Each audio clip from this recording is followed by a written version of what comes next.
À l'été 1939, quelques mois seulement avant qu'Hitler n'envahisse la Pologne et ne déclenche la Seconde Guerre mondiale, Eva Braun, compagne, confidente et plus proche associée du Führer, voyage en Islande. Ce que vous voyez actuellement, ce sont les images qu'elle a capturées là-bas. On y voit des enfants heureux, des gens souriants et de bonne humeur, prêts à découvrir les magnifiques paysages de la terre de feu et de glace. Mais une question est alors légitime d'être posée. Qui était cette fameuse Eva Braun et pourquoi voyageait-elle en Islande à seulement 2 mois du début de la Seconde Guerre mondiale? Pour le savoir, on va plonger ensemble dans le système nazi pour comprendre pourquoi il voulait l'Islande.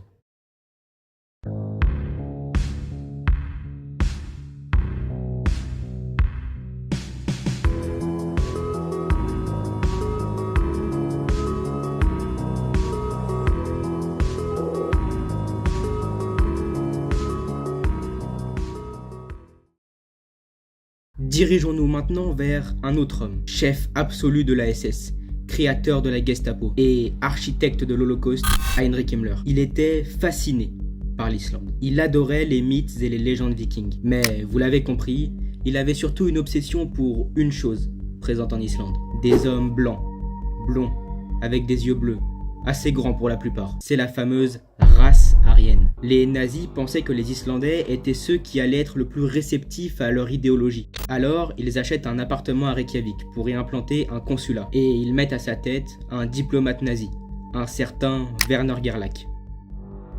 Sa mission était simple, renforcer l'influence allemande en Islande et gagner des sympathisants à la cause nazie. Mais les nazis n'étaient pas seulement intéressés par la population islandaise. Si vous regardez un peu autour de l'Islande, vous allez vous rendre compte que beaucoup de routes maritimes utilisées par les Britanniques et leurs alliés passent juste à côté. Les nazis ont alors compris que s'ils prenaient le contrôle de l'Islande et y établissaient des bases militaires, le Royaume-Uni aurait trop peur de passer à côté, ce qui leur boucherait l'accès à l'extérieur de ce côté-là. Mais revenons maintenant du côté d'Eva Braun.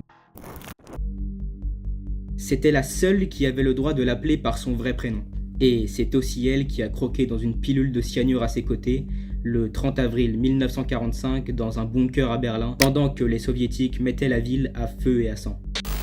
Avançons maintenant d'1 an après le voyage d'Eva Braun en Islande, le 22 juin 1940. Les nazis ont envahi le Danemark, la Norvège, les Pays-Bas, la Belgique, le Luxembourg, et viennent tout juste de faire capituler la France qui se retrouve maintenant coupée en deux. Et l'Islande, elle, reste toujours neutre. Mais être neutre pendant la Seconde Guerre mondiale, c'est pas si facile que ça.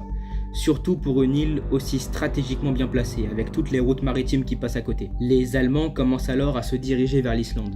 Et ça inquiète les Britanniques, et notamment un homme, Winston Churchill. Quiconque possède l'Islande tient un pistolet fermement pointé sur l'Angleterre, les États-Unis et le Canada.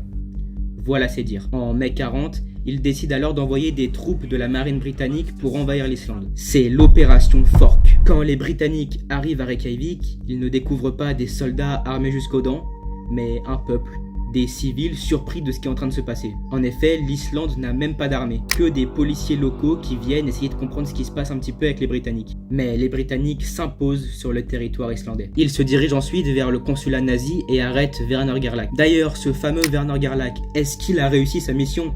Est-ce qu'il a réussi à rallier les Islandais à sa cause? Pas vraiment. Il a bien réussi à rallier quelques étudiants, mais à part ça, c'est pas le grand succès. Lors de son arrestation, les Britanniques ont notamment trouvé son journal, où il renseignait toutes ses pensées au sujet des Islandais, et notamment à quel point il les méprisait. Écoutez bien, hein. Les théâtres islandais jouent des pièces écrites par des juifs. Leur éducation est pitoyable, les écoles manquent de discipline, et les enfants ignorent tout des sagas ou de l'histoire de leur pays. L'Islande n'est en fait pas du tout ce que Himmler imaginait, mais par peur de décevoir le régime nazi, Gerlach ne dit rien du tout, avant d'être arrêté par les Américains, puis de finir sa vie tranquillement en 1961 en tant que médecin. Au final, l'Islande restera toujours neutre tout au long de la guerre, et plus tard, elle votera même oui à 97% en faveur de son indépendance totale du Danemark. Aujourd'hui, l'Islande reste toujours un pays neutre, et est souvent citée dans les classements des meilleurs pays où vivre.